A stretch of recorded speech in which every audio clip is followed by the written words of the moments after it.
Very good morning.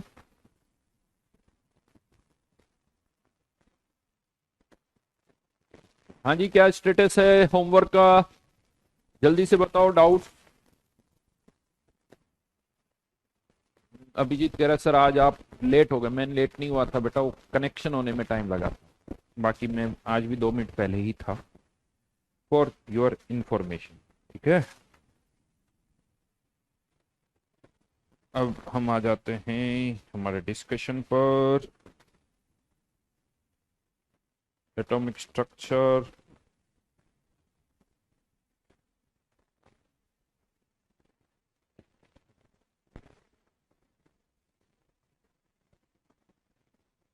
तो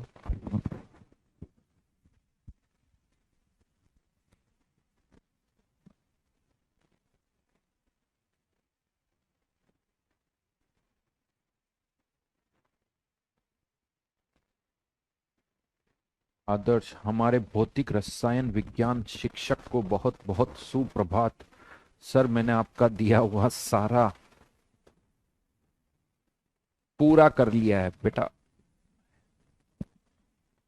क्या कहते हैं ना, होमवर्क को क्या बोलेंगे, गृह कार्य। अभी भी गड़बड़ है।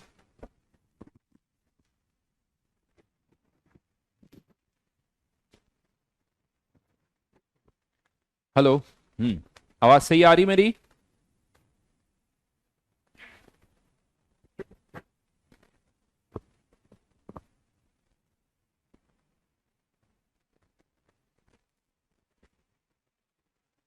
आदर्श कह रहा है सर मेरा गृह कार्य पेस्ट ही नहीं हुआ। बेटा कॉपी पेस्ट करते ना तो ऐसी गड़बड़ होती है।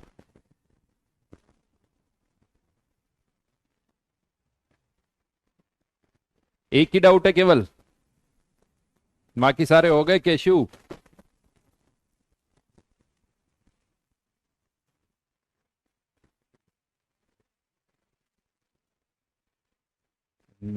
मेरी लखानी चप्पल वाली एड बड़ी फेमस हो रही है भैया। चलो अच्छी बात है। वैसे एक्टिंग तो बहुत बुरी करता हूं मैं, बहुत बुरी एक्टिंग करता हूं मैं। चलो आगे बढ़ो, 39 से 54। 47 में डाउट है किसको? केशु को। Question number 47। लेमडा का फॉर्मूला में पता है, H/√2 m ke, राइट। तो इसको अगर हम स्क्वायर करके रीअरेंज करें तो काइनेटिक एनर्जी की वैल्यू कितनी हो जाएगी? H²2m λ², right. अब क्या कहा जा रहा है कि, और ये ध्यान रखना, ये इलेक्ट्रॉन की वेवलेंथ है। और वेवलेंथ मैंने आपको लास्ट टाइम भी बताया था, wavelength is proportional to n. N की वैल्यू जितनी ज्यादा होगी वेवलेंथ उतनी ही ज्यादा होती है। तो यहां पर क्या कहा जा रहा है कि photon, wavelength of photon generated will be. तो इलेक्ट्रॉन किसी एक लेवल से दूसरे लेवल में आ रहा है। De Broglie wavelength is λ1। अभी भी खरखर आ रही क्या? रुको एक बार।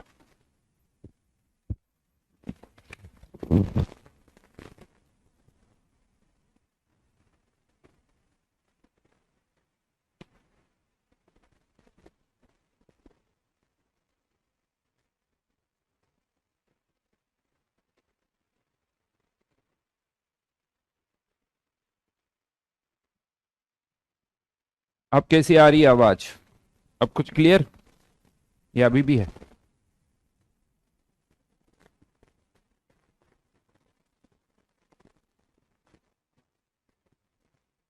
चलो अब क्लियर है मेरे हिसाब से आवाज।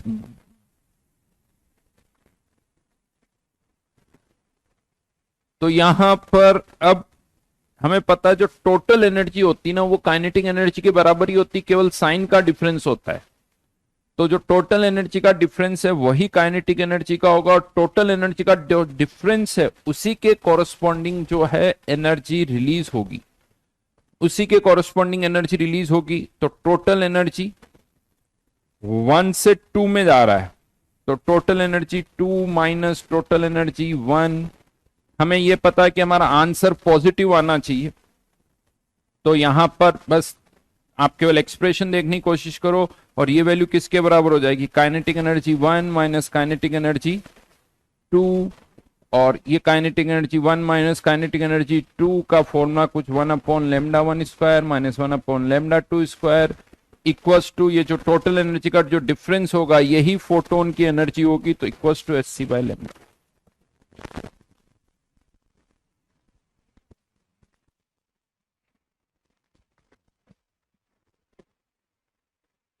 चलिए अब आगे बढ़िए, कोई भी नहीं, इग्नोर करो बेटा उसको, अब इस पर फोकस करो।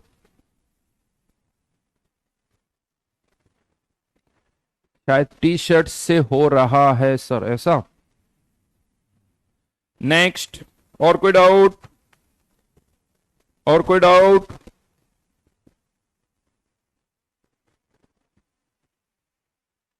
Question number 52। वाई एक्सिस पर अनसर्टेनिटी इन पोजीशन है, और इसका लास्ट क्लास में मैंने फॉर्मूला लिखवाया था, लास्ट क्लास में क्वेश्चन भी करवाए।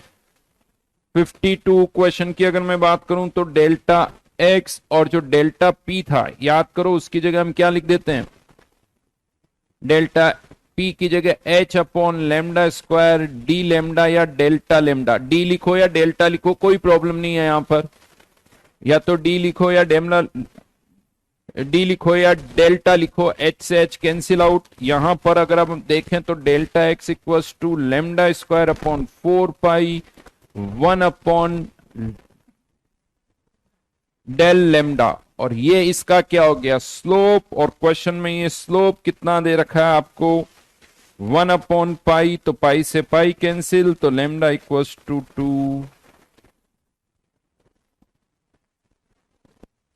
लेमडा की वैल्यू आ गई 2, तो अब आप इससे पोटेंशियल डिफरेंस निकाल सकते हो। नेक्स्ट 52 मैंने बता दिया।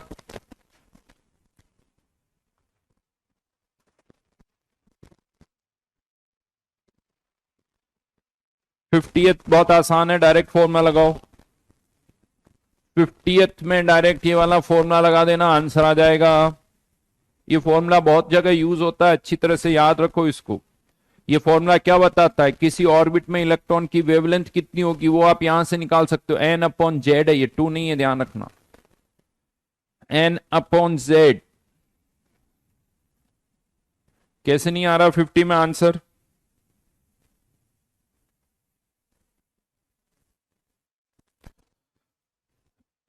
तो क्वेश्चन नंबर 50 में 2 pi a0 second orbit of lithium +2, तो 2/3 equals to will be equal to the de Broglie wavelength of the electron. अब ऑप्शन से जाना पड़ेगा आपको, तो जहां पर देखो ये वैल्यू तो फिक्स है, रेशियो जहां n/z का 2/3 आ रहा है, 2/3 कहां आ रहा है वो आपको देखना पड़ेगा।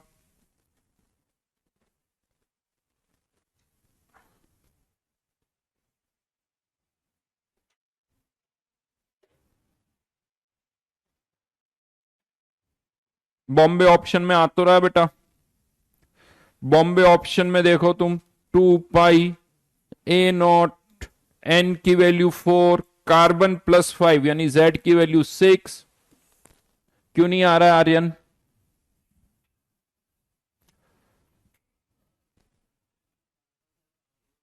कर, हो रहा है तो कर दूं।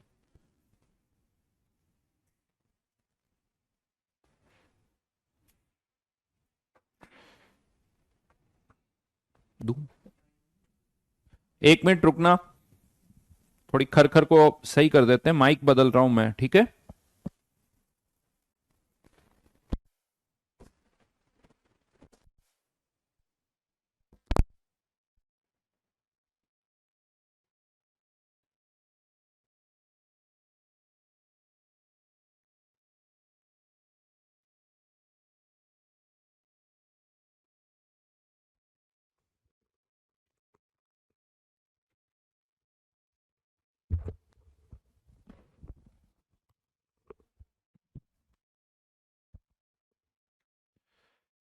चलिए, तो आदर्श ने क्वेश्चन पूछा 5000 एंगस्ट्रॉम, वापस लिखो, तुमने कुछ पूछा था।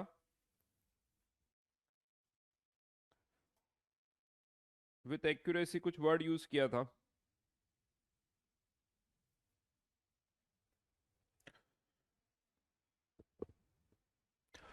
तो बेटा एक्यूरेसी का मतलब होता है, एक्यूरेसी भी लिख सकते हैं, एरर भी लिख सकते हैं। 1 पिकोमीटर एक्यूरेसी का मतलब इसमें एरर जो है, एरर जो है वो 1 पिकोमीटर मतलब 10⁻⁻12 मीटर कह सकते हो। इसको एक्यूरेसी भी बोलते हैं, इसको एरर भी बोलते हैं, दोनों ही वर्ड यूज किए जाते हैं। मतलब it is measured with an accuracy of 1%, it is measured with an accuracy of 1% और it is measured with an error of 1%, दोनों का मतलब एक ही है।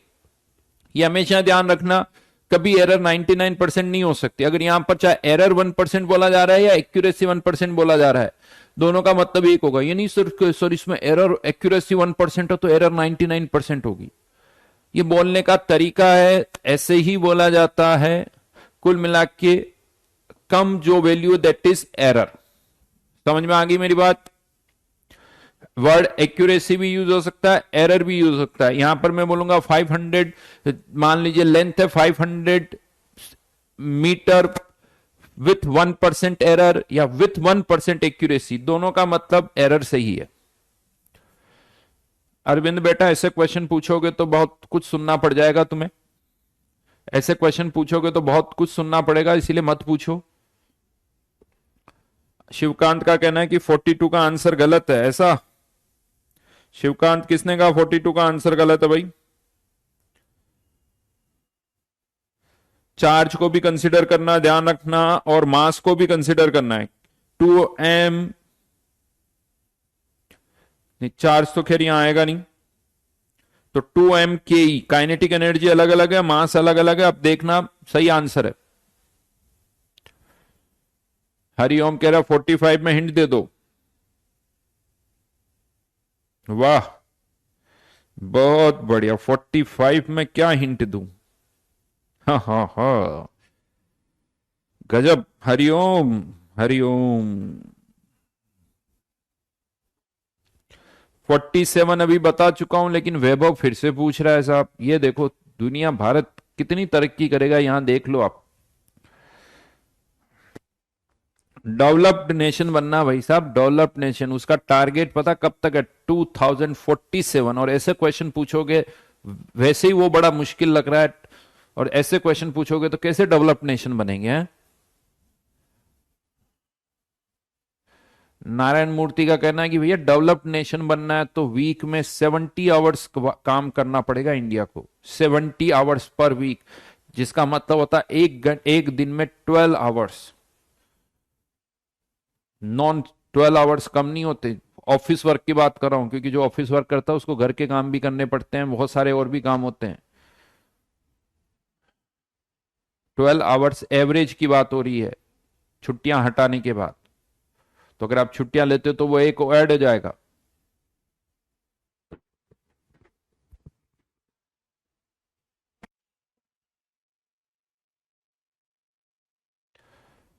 चलो जी,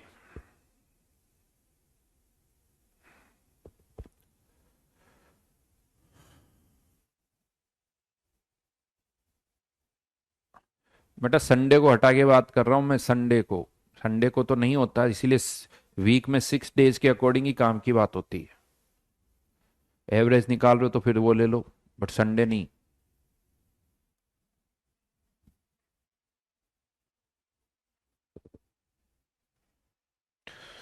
शिवकांत जी 42, शिवकांत जी का कहना गलत है, गलत है ऐसा? अब देखते हैं, देखें। इलेक्ट्रॉन, प्रोटॉन और अल्फा पार्टिकल, इलेक्ट्रॉन का मास बहुत कम होता है, इलेक्ट्रॉन का मास बहुत कम होता है तो उसकी वेवलेंथ सबसे ज्यादा होगी। अब प्रोटॉन का मास अगर m और इंटू 4,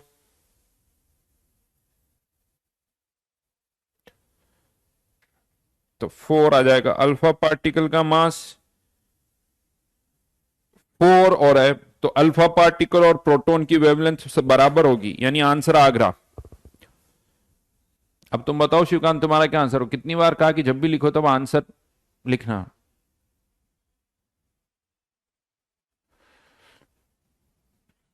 योगेश का कहना सर बिल्कुल सही आंसर है 42 का। चलो और कोई doubt?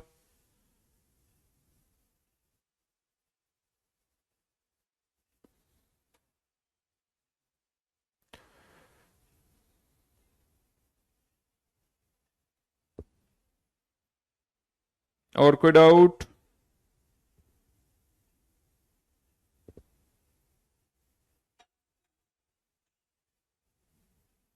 Question number 51, Heisenberg uncertainty principle.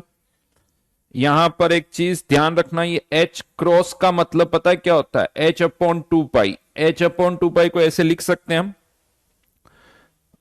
Moving. तो यहां पर जो एक्सप्रेशन है delta x delta v equals to h upon 4 pi m होता है, तो मैं इसमें से अलग कर रहा हूं। इसको क्या लिख सकते हैं हम? एच क्रॉस अपॉन 2m, और इसकी वैल्यू हमें दे रखी 5.8 इंटू 10⁻⁵ ये वैल्यू दे रखी है मूविंग। और यहां पर वेलोसिटी दे रखी 300 मीटर पर सेकेंड, बस लेकिन उसमें एरर है। तो 300 मीटर पर सेकेंड की वेलोसिटी, लेकिन उसमें एरर कितनी है? 0.001% है। परसेंट है तो 100 से डिवाइड कर दो, दैट इज एरर 5.8 इंटू 10⁻⁵ कुछ नहीं किया मैंने, वैल्यूज पुट की है, खत्म। इसमें मास ऑफ इलेक्ट्रॉन की कोई जरूरत ही नहीं है, क्योंकि ऑलरेडी हमें डेटा दे रखा है, तो मास ऑफ इलेक्ट्रॉन की कोई जरूरत नहीं है। हाँ बेटा शिवकांत, मास ऑफ इलेक्ट्रॉन और प्रोटॉन सेम ले लो तुम, सही है। तुम तो मान लो कि तुम्हारे पास और अंबानी के पास भी उतने ही पैसे हैं, बराबर माया, जितने उसके पास है तुम्हारे पास भी उतने ही है। नहीं, कुछ भी मान सकते हैं।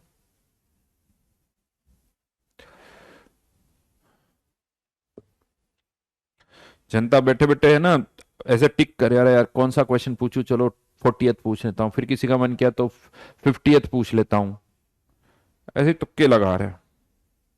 नहीं बता रहा 40 बेटा,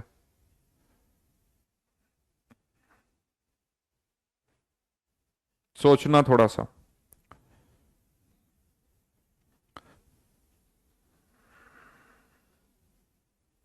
क्वेश्चन नंबर 40th में कितनी एनर्जी वाला फोटोन स्ट्राइक कर रहा है? 13.6 इंटू 9, ये लिथियम की आयोनाइजेशन एनर्जी है। इतना फोटोन स्ट्राइक कर रहा है किस पर? हाइड्रोजन पर। तो डेफिनेटली हाइड्रोजन में से इलेक्ट्रॉन बाहर निकलेगा, क्योंकि ये जो एनर्जी है हाइड्रोजन की आयोनाइजेशन एनर्जी से ज्यादा है। तो बाहर निकालने में कितनी एनर्जी चाहिए? 13.6। तो इतनी एनर्जी तो बाहर निकालने में चलेगी, तो जो बची एक एनर्जी है वो किस में कन्वर्ट हो जाएगी? काइनेटिक एनर्जी में। तो ये जो इलेक्ट्रॉन निकलेगा उसकी क्या आ गई? Kinetic energy. काइनेटिक एनर्जी से अब तुम्हें वेवलेंथ निकालनी है। डन बेटा डन, आज का हो गया, इतना ही बहुत है। नेक्स्ट हेडिंग डाल सकते हो आप, यस, श्रोडिंजर इक्वेशन।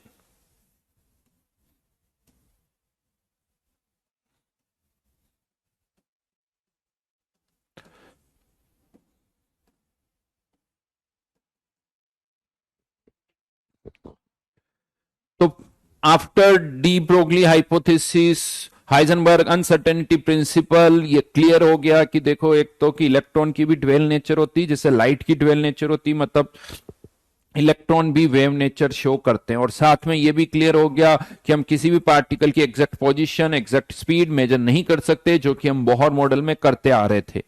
तो अब यहां से आप ये कह सकते हो एक नई फिजिक्स की स्टार्टिंग होती है, जिसे कहा जाता है क्वांटम फिजिक्स। जो अभी तक आप फिजिक्स पढ़ रहे हो, आप क्वांटम फिजिक्स नहीं पढ़ते हो, आप जो फिजिक्स पढ़ते हो वो क्लासिकल फिजिक्स है, और क्लासिकल फिजिक्स क्वांटम फिजिक्स से बिल्कुल अलग है। इनफैक्ट हमें क्वांटम फिजिक्स का ABCD तो छोड़ो, ए का एक टुकड़ा भी नहीं पता कि क्वांटम फिजिक्स क्या होती है, उसका हमें कुछ आइडिया नहीं है। It's totally different. और इवन आप सोच सकते हो कि इस क्वांटम फिजिक्स को इंट्रोड्यूस हुए हुए कोई बहुत ज्यादा टाइम नहीं हुआ है। हाँ, 200 साल हो चुके हैं अभी लगभग, लेकिन 100 साल कोई बहुत ज्यादा नहीं है।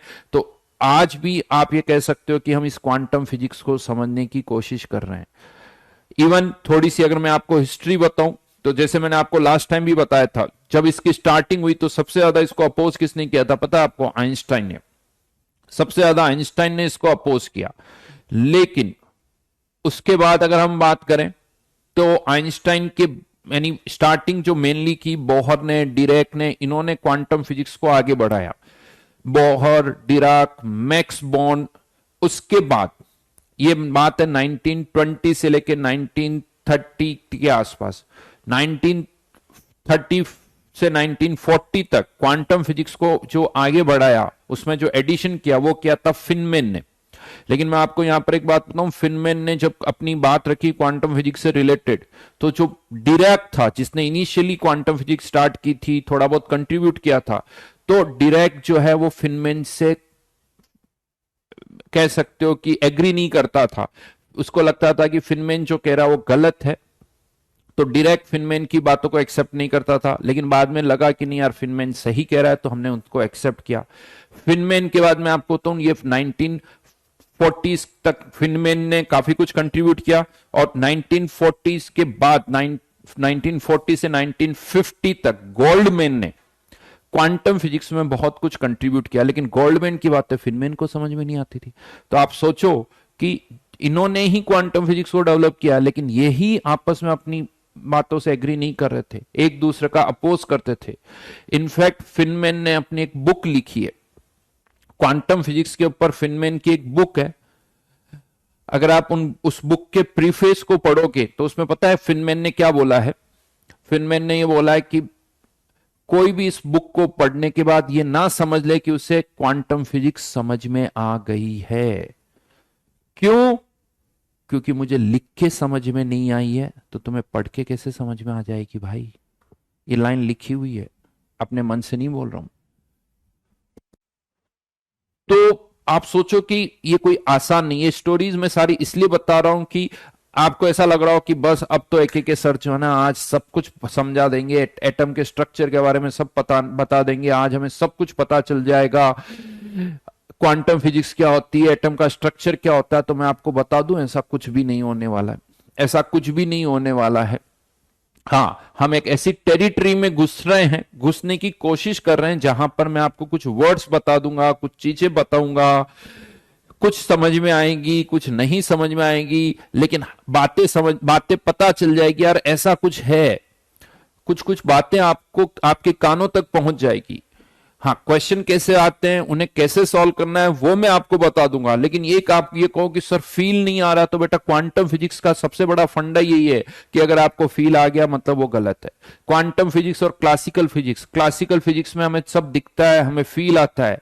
क्वांटम फिजिक्स में ऐसा नहीं होता है। क्वेश्चन यहां पर ये भी आता है, सर फिर क्वांटम फिजिक्स में होता क्या है? तो ये तो नहीं पता कि क्वांटम फिजिक्स में होता क्या है, लेकिन ये पता है कि जो क्लासिकल फिजिक्स में होता है वो क्वांटम में नहीं होता है। तो अगर आप क्लासिकल वाला फील क्वांटम पे लेके जाओगे तो सब गड़बड़ हो जाएगा। तो इसलिए यहां पर ये ध्यान रखना, बहुत अच्छा फील नहीं आएगा। कुछ कुछ बातें मैं आपको बताऊंगा और आप नोटिस करोगे वैसे क्वेश्चंस आ रहे हैं। जेई एडवांस छोड़ो, जेई मेंस में भी वैसे क्वेश्चंस आ रहे हैं। तो हम इतना जरूर कर लेंगे कि जो क्वेश्चंस आते हैं वो हमसे अच्छी तरह से सोल्व हो जाए, समझ में भी आएंगे वो क्वेश्चन, ऐसा नहीं है। लेकिन क्या होगा, टुकड़ों टुकड़ों में कुछ कुछ चीजें समझेंगे, कुछ कंक्लूजन हम वहां से यूज करेंगे। भाई ये कंक्लूजन है, वो कंक्लूजन कहां से आया उसमें हम ज्यादा डेप्थ में नहीं जाएंगे। तो बातें बहुत सारी बताऊंगा, ताकि अगर बाय दी वे कभी फ्यूचर में तुम आगे कहीं रिसर्च करो, पीएचडी करो, तो डेफिनेटली ये जो बातें मैं आपको बता रहा हूं ये काफी हेल्प करेगी। स्टार्टिंग में काफी हेल्प करेगी, उसके बाद तो ठीक है आप रिसर्च कर रहे हो, आप मुझसे ज्यादा जान जाओगे, बट स्टार्टिंग करने में ये बातें आपको जरूर कुछ हेल्प करने वाली है, ये मैं गारंटी के साथ कह सकता हूं। और जेई में तो डेफिनेटली करेगी। और मैं आपको बताऊं, ऐसे ऐसे क्वेश्चन जेई में आए हैं जो पहले कभी नहीं आए थे, और वो क्वेश्चन हम पढ़ाते थे, जब पढ़ाते थे तो ऐसा लगता था सर तो आता ही नहीं है, श्रोडिंगर पर क्वेश्चन आते ही नहीं है, तो आप क्यों पढ़ा रहे हो इस पर। लेकिन जब आ गया तो, और आए हैं क्वेश्चन, और मैं आपको बता दूंगा कि जो क्वेश्चन आए हैं वैसे क्वेश्चन पहले कभी नहीं आए थे, लेकिन बाद में पूछे गए, और जब पूछे गए तो अब कंटिन्यूसली उस तरह के क्वेश्चन आ रहे हैं। तो ये नहीं कि हम इंतजार करेंगे तो जेई वाला पूछेगा फिर हम पूछेंगे, ऐसा नहीं। हमें तो एक कदम हमेशा आगे बढ़ना चलना होता है, तो वो भी ध्यान रखो आपको। तो श्रोडिंगर इक्वेशन बेसिकली, आज खत्म नहीं होगा बेटा, आज अभी और टाइम लगेगा। तो श्रोडिंगर ने क्या किया, इलेक्ट्रॉन की ड्वेल नेचर को कंसिडर किया, इलेक्ट्रॉन की ड्वेल नेचर को कंसिडर किया। अब यानी पार्टिकल भी माना और वेव भी माना। अब आपको पता है, जैसे लास्ट टाइम मैंने कहा था कि कोई भी जो वेव होती है ना, उसकी एक इक्वेशन हम लिखते हैं। वेव की इक्वेशन लिखी जाती है, जैसे अगर आप फिजिक्स में बात करो तो इस तरह से कुछ इक्वेशंस आप लिखते हो, d y square upon d x square 1/u² d y, sorry,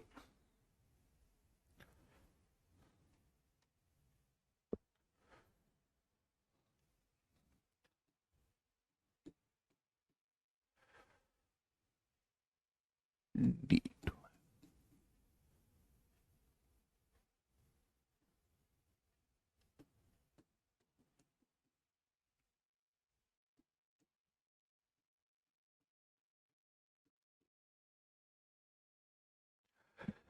तो ये डबल डिफरेंशिएशन है एक तरह से, डबल डिफरेंशिएशन टाइप इस तरह की। आई थिंक आपको पता है, ये वेव की इक्वेशंस आप लिखते हो, थोड़ा बहुत इधर उधर हो सकता है, I am not sure you square इधर आएगा या यू स्क्वायर इधर आएगा, वो एक अलग बात है, बट इस तरह की इक्वेशंस होती है वेव की, जहां पर x कोऑर्डिनेट है, t टाइम है, f कोई फंक्शन है जो कि बता रहा है कि x और टाइम के साथ वो कैसे वेरी कर रहा है, वो कैसे वेरी कर रहा है। ये एक डिफरेंशियल इक्वेशन है किसी वेव की। अदरवाइज आप और भी इक्वेशंस यूज करते हो, जैसे y equals to a sine omega t minus k x, जहां पर भी t टाइम है, x पोजिशन कह सकते हो आप, साइन वेव, कोसाइन वेव, इस तरह की कोई भी जो वेव होती है, उस वेव की कुछ ना कुछ इक्वेशंस वहां पर होती है।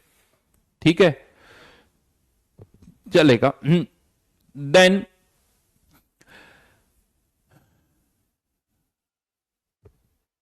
अब आगे सुनो, यहां पर लेगा आगे क्या, देखना देखना।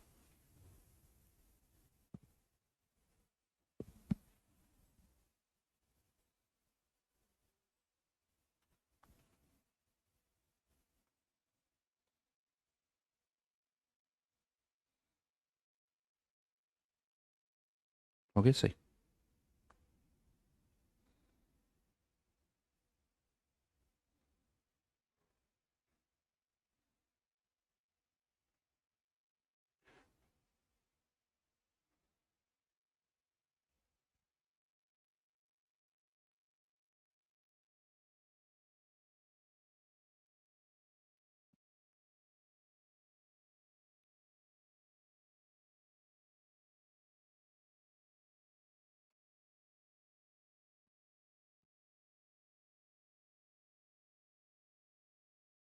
चलिए अब आगे बढ़, वापस मैं इसी पर आ रहा हूं। तो ये एक वेव की इक्वेशन है, कुछ नहीं है, बट ये जो इक्वेशन आप लिख रहे हो ना वेव की, ये एक सिंगल डायमेंशन में है, एक्स ही वेरिएबल है। बट इलेक्ट्रॉन जो है वो एक 3 डायमेंशनल वेव होती है, उसमें एक्स वाई जेड तीनों कोऑर्डिनेट्स आते हैं, तीनों कोऑर्डिनेट्स आते हैं एक्स वाई जेड। अब जैसा मैंने आपको पहले भी कहा था कि अब किसी को नहीं पता कि इलेक्ट्रॉन जो वेव है वो कौन सी वेव है, कौन सी वेव है ये नहीं पता। तो यहां पर श्रोडिंगर ने ये माना कि जो इलेक्ट्रॉन है वो एक स्टैंडिंग वेव है, electron is an, electron is a standing wave. एक तो आपको ये लाइन याद रखनी है कि स्टैंडिंग वेव इलेक्ट्रॉन को माना गया। बट अब इस वेव की इक्वेशन क्या होगी, तो श्रोडिंगर ने इसकी इक्वेशन को प्रेडिक्ट किया। क्या थी वो इक्वेशन, वो मैं यहां पर लिख रहा हूं, पहले लिख लो, फिर इसका कुछ कुछ मतलब मैं आपको बताऊंगा। Del y square plus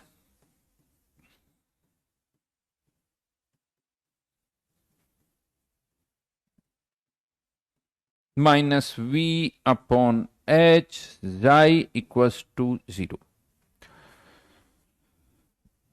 right, जहां पर ई जो है वो टोटल एनर्जी है, ई जो है वो टोटल एनर्जी है, वी जो है वो पोटेंशियल एनर्जी है, बाकी एम और एच का मतलब पता ही है, Planck's constant, mass of electron कह सकते हो।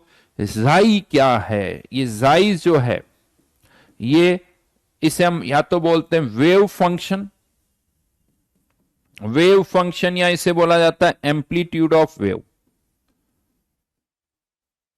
एम्पलीट्यूड ऑफ वेव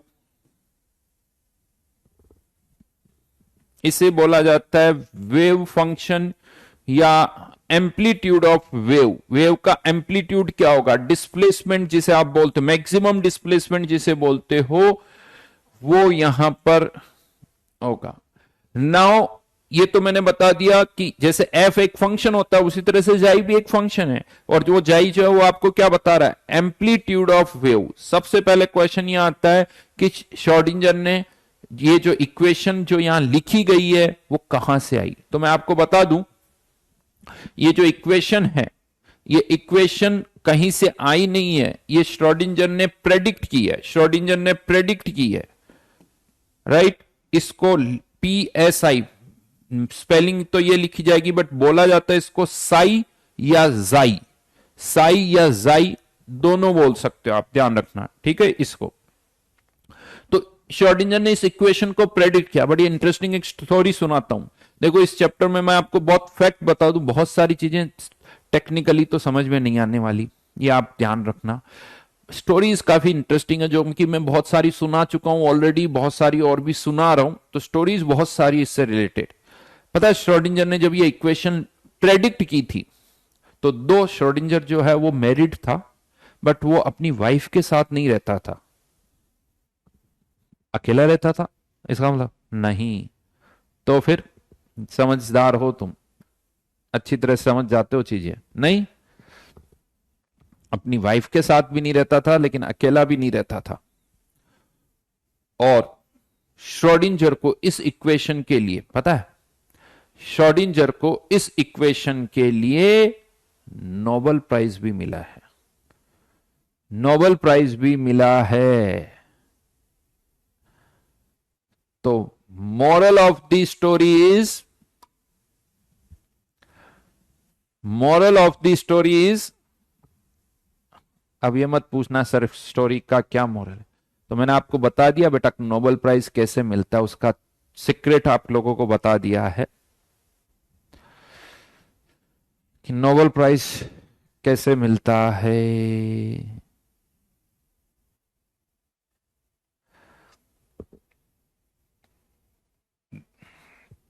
देखो ध्यान रखना बेटा, मैंने तो श्रोडिंगर की स्टोरी सुनाई है, उससे ज्यादा मेरे पे ब्लेम नहीं करोगे। हाँ,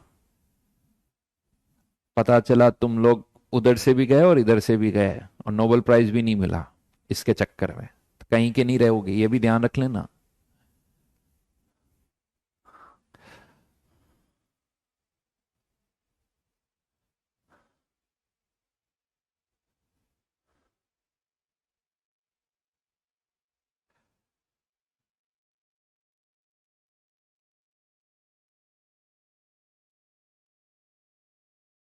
चलो अब वापस इस इक्वेशन पर आते हैं। इस इक्वेशन पर हम आ रहे हैं, तो ज्यादा में इस इक्वेशन से कोई लेना देना नहीं है, जस्ट एक बार लिख दी, वो मैंने आपको बता दी। बट यहां पर ये जो इक्वेशन आप यहां देख रहे हो ना, नॉर्मली बुक्स में आप देखोगे तो आपको लगेगा सर इतनी तो इक्वेशन नहीं दिखती, बुक्स में बड़ी छोटी सी इक्वेशन दिखती। तो वो बुक्स की इक्वेशन क्या होती है वो अब मैं आपको यहां पर बता रहा हूं। तो एक तो यहां पर ये जो टर्म है ना, इसको थोड़ा कॉम्पैक्ट फॉर्म में कैसे लिखा जाता है उसका एक तरीका बता रहा हूं। ये जो क्वांटम फिजिक्स में, इसमें अच्छी खासी मैथ्स यूज होती है, बहुत ज्यादा मैथ्स यूज होती है। जैसे यहां पर क्या हो रहा है, जाई को आप डिफरेंशिएट कर रहे हो, डबल डिफरेंशिएट कर रहे हो with respect to x y and z. तो यहां पर ये जो टर्म होती है ना, del upon delta x, del y and del z, इसको हम लिख देते हैं डेल। एंड अगर यही डबल डिफरेंशिएशन कर रहे हो, इसका डबल डिफरेंशिएशन, यहां मैंने फंक्शन नहीं लिखा, कोई ना कोई फंक्शन होगा उसी को आप डिफरेंशिएट करोगे, तो इसको लिख दिया जाता है डेल स्क्वायर ही बोला जाता है। और इसको पता है क्या बोला जाता है, लाप्लासियन ऑपरेटर।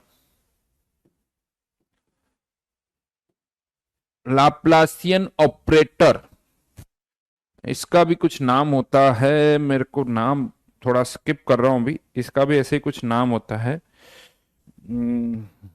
बड़ा इंटरेस्टिंग नाम होता है उसका, ठीक है अभी मुझे याद नहीं आ रहा, आएगा तब बता दूंगा।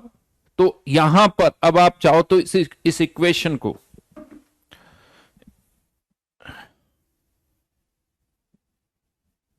ये जो इक्वेशन यहां पर लिखी गई है उसको अगर हम थोड़ा कॉम्पैक्ट फॉर्म में लिखना चाहें तो इसको डेल स्क्वायर जाई ऐसे लिख सकते हो, plus 8 pi square m E minus V equals to 0। Nabla operator, right right, किसी ने बताया मेरे को, किसने बताया, हाँ आर्या ने लिखा है, this is known as nabla operator.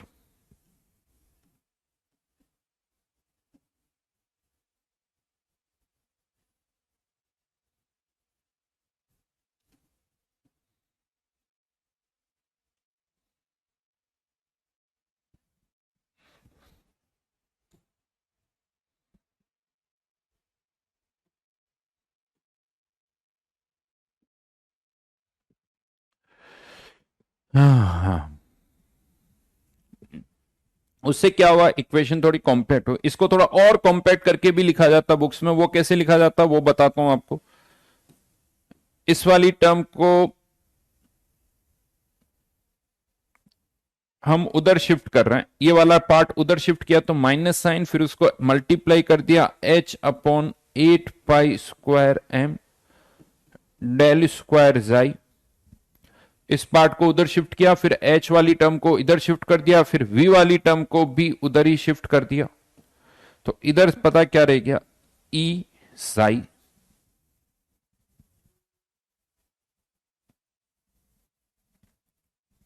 और अब यहां पर ये जाई, वैसे तो कॉमन लेना तो नहीं बोलते हैं, लेकिन दिखने में तो ऐसे ही लग रहा है कि हम यहां पर कॉमन ले रहे हैं, बट एक तरीका है जो यहां पर फॉलो किया जाता है, प्लस v, और ये जाई यहां पर बाहर आ गया। अब ऐसा नहीं कि सर इधर से जाई और इधर से जाई को कैंसिल आउट कर दो, ऐसा नहीं होता है कि हाँ सर ये कैंसिल आउट हो जाएंगे, अगर ऐसा होता तो इस एफ से इस एफ को कैंसिल कर दूं, तो ये कोई सेंस नहीं बनाता। तो यहां पर बस कॉम्पैक्ट करके लिखने का एक तरीका, और इसको पता है क्या लिख दिया जाता है, एच, इसको लिख दिया जाता है एच, और इस एच को बोला जाता है हैमिल्टोनियन ऑपरेटर। हैमिल्टोनियन ऑपरेटर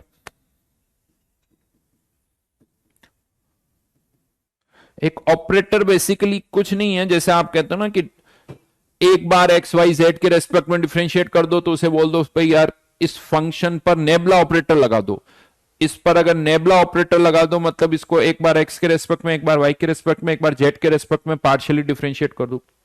अगर आप ये बोलते हो कि इस पर लाप्लासियन ऑपरेटर लगा दो, तो मतलब आप उसको एक्स वाई जेड के रेस्पेक्ट में डबल डिफरेंशिएट कर दो। तो ये एक तरीका होता है शॉर्ट में बोलने का। तो ऐसे बहुत सारे ऑपरेटर्स, ऐसे वर्ड्स डिफाइन किए जाते हैं क्वांटम फिजिक्स में, क्योंकि बहुत सारी मैथमेटिकल स्टेप्स होती है तो उनको शॉर्ट में लिखना होता है। जैसे इवन यू कह दो, थर्मोडाइनमिक्स में हमने देखा था ना, यू प्लस पीवी को हमने क्या कह दिया, एच कह दिया। बार बार यू प्लस पीवी आता था, उसकी जगह हमने एक नया वर्ड डाल दिया एच, तो उससे थोड़ी कन्वीनियंस, चीजें कन्वीनियंट हो जाती है। तो अगर आप नॉर्मली बुक्स में देखोगे तो आप यही देखोगे कि आप श्रोडिंजर इक्वेशन जो होती है सर बड़ी छोटी सी लिखी होती है, आपने तो इतनी बड़ी लिख दी। तो देखो ये यही इक्वेशन है जो यहां लिखी गई है, दोनों में कोई डिफरेंस नहीं है, राइट। ये तो बात हो गई श्रोडिंजर इक्वेशन की, किसको हम किस तरह से लिख सकते हैं। लेकिन मैं आपको एक और चीज इसमें बताऊं, ये जो श्रोडिंजर इक्वेशन है ये कार्टेजियन कोऑर्डिनेट सिस्टम में होता है, एक्स वाई जेड, इसे कौन सा कोऑर्डिनेट सिस्टम बोलते हैं, कार्टेजियन कोऑर्डिनेट सिस्टम, राइट। जिसमें हम इसको एक्स वाई और जेड लिखते हैं। एक होता है spherical coordinate system, spherical coordinate system जिसमें पता है हम टर्म क्या यूज करते हैं, आर थीटा और फाई। अब ये इसको आगे समझने के पहले ये आर थीटा फाई और एक्स वाई जेड का रिलेशन समझ में आना चाहिए। तो एक्स वाई जेड ये हम कहते हैं कि क्या है, किसी पॉइंट के कोऑर्डिनेट्स हैं, किसी पॉइंट के कोऑर्डिनेट्स हैं। अगर मैं यहां पर शो करता हूं तो लेट्स से ये एक्स एक्सिस है, ये एक्स एक्सिस, ये वाई एक्सिस और ये जेड एक्सिस। ठीक है, अब मान लीजिए कोई भी एक पॉइंट है, उस पॉइंट के कोऑर्डिनेट्स की अगर हम बात करें एक्स वाई जेड, तो ये एक्स वाई जेड क्या है यहां पर, तो जेड आप सिंपली कह सकते हो कि इस पॉइंट से जेड एक्सिस पर एक परपेंडिकुलर डालो, तो जेड एक्सिस पर जो एक परपेंडिकुलर आएगा वो जेड हो जाएगा इसका कोऑर्डिनेट। और एक्स और वाई कोऑर्डिनेट क्या होंगे, उसके लिए पहले आपको क्या करना पड़ेगा, इससे एक्स वाई प्लेन पर एक प्रोजेक्शन डालना पड़ेगा, और एक्स वाई प्लेन पर जो प्रोजेक्शन आया है उससे फिर आपको एक्स और वाई एक्सिस पर परपेंडिकुलर डालना पड़ेगा, एक्स और वाई एक्सिस पर परपेंडिकुलर डालना पड़ेगा।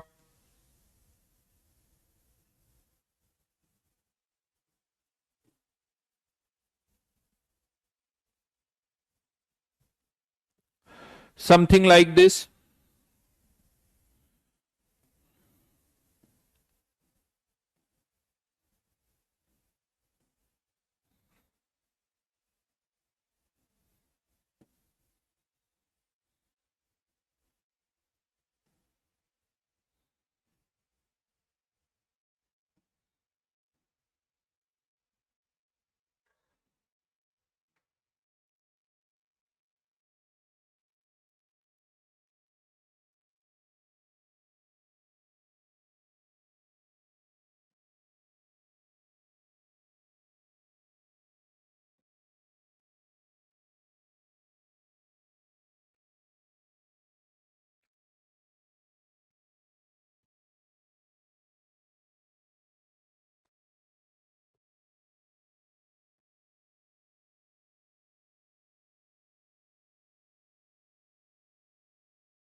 हाँ ना, तो यहां पर जैसे अगर हम बात करें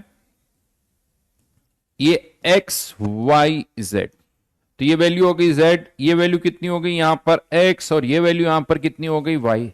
लेकिन अब आर थीटा और फाई क्या है, आर थीटा और फाई क्या है अगर हम उसकी बात करें, थोड़ा और अच्छा डायग्राम बनाने की कोशिश करता हूं।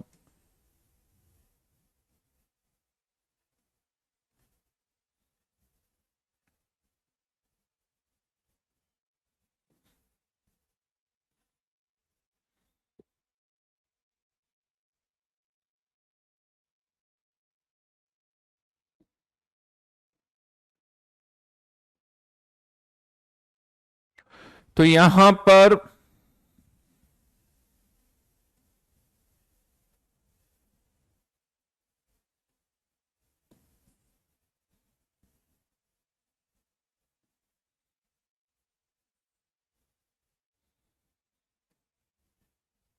ठीक है, तो अब क्या करो,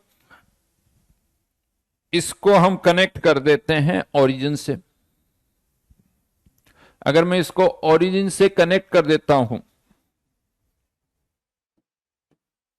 तो ये जो एंगल यहां पर आता है,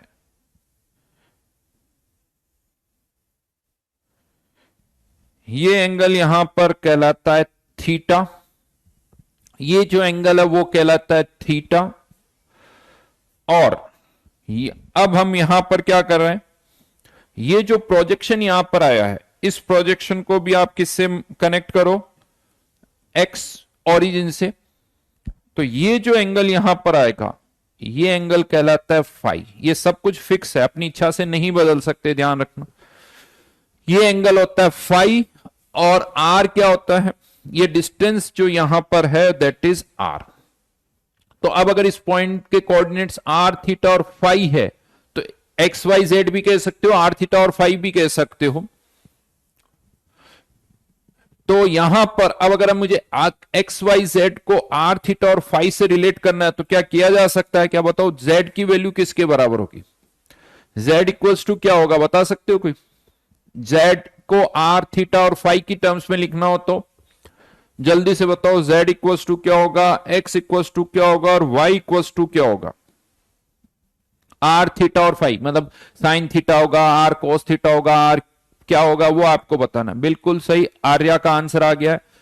ये आर ये थीटा, तो ये डिस्टेंस कितनी हो गई, आर कॉस थीटा।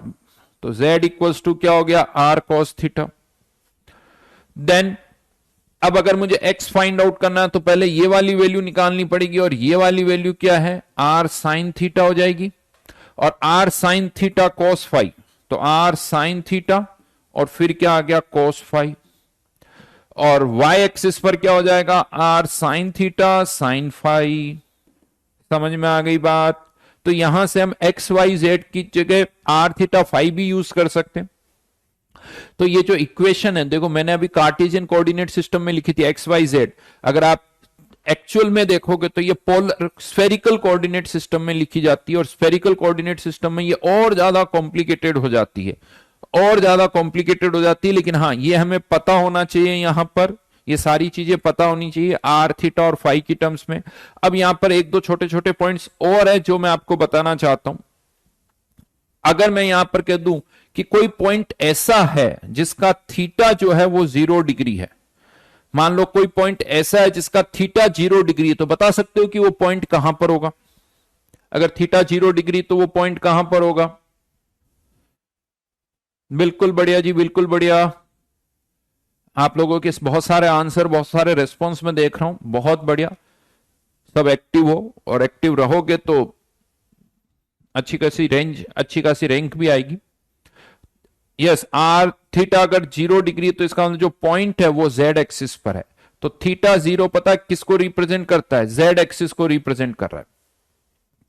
थीटा 0 किसको रिप्रेजेंट कर रहा है, जेड एक्सिस को रिप्रेजेंट कर रहा है। अगर मैं कह दूं कि थीटा 90 डिग्री है, तो थीटा 90 डिग्री है, तो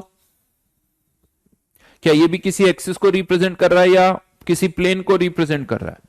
थीटा अगर 90 डिग्री है तो मतलब वो जो पॉइंट होगा वो एक्स वाई प्लेन पर होगा, वो एक्स वाई प्लेन पर होगा। यानी अगर मैं आपको कह दूं कि यार एक पॉइंट ऐसा है जिसका थीटा 90 डिग्री है, थीटा 90 डिग्री, तो x y plane, x y plane में सब आ गया, एक्स एक्सिस भी आ गई, वाई एक्सिस भी आ गई, एक्स वाई प्लेन पूरा ही आ गया।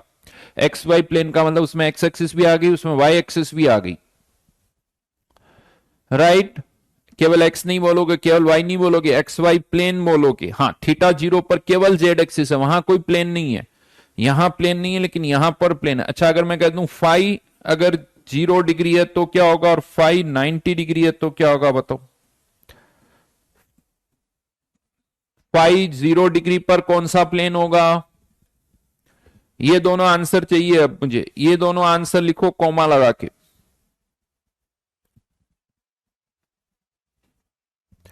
फाई 0 डिग्री तो कौन सा प्लेन होगा, फाई 0 डिग्री एक्सिस नहीं होगी बेटा।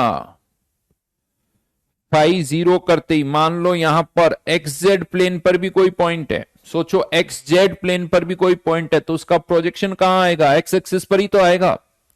तो एक्स जेड प्लेन पर कोई भी पॉइंट लेते हो तो उसका प्रोजेक्शन एक्स एक्सिस पर ही आएगा, और एक्स एक्सिस पर आएगा तो उसका फाई क्या होगा, 0। तो ये एक्स जेड प्लेन को रिप्रेजेंट कर रहा है, ये एक्स जेड प्लेन को। और फाई 90 पता किसको रिप्रेजेंट कर रहा है, वाई जेड प्लेन को। वाई जेड प्लेन पर कोई भी पॉइंट होगा तो उसका प्रोजेक्शन वाई एक्सिस पर आएगा, और वाई एक्सिस पर आएगा तो उसका जो फाई होगा वो 90 डिग्री होगा। समझ में आ गई मेरी बात।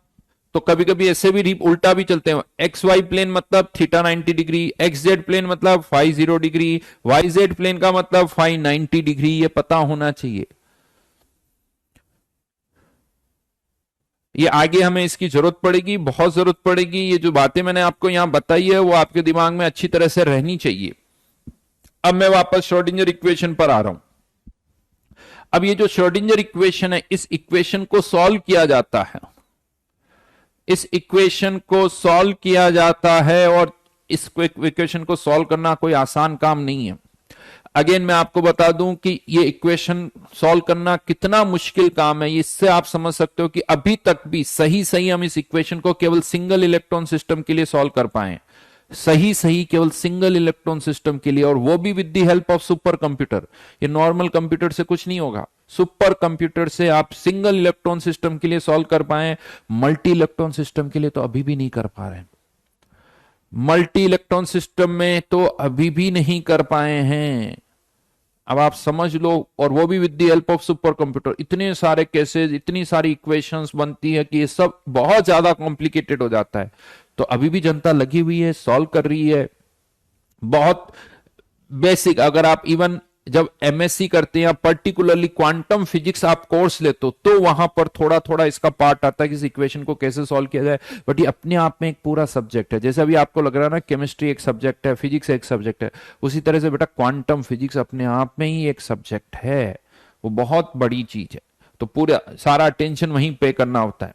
तो यहां पर ठीक है, जैसे नॉर्मली इक्वेशंस को सॉल्व किया जाता है, यहां पर इस श्रोडिंगर इक्वेशन को भी सॉल्व किया गया।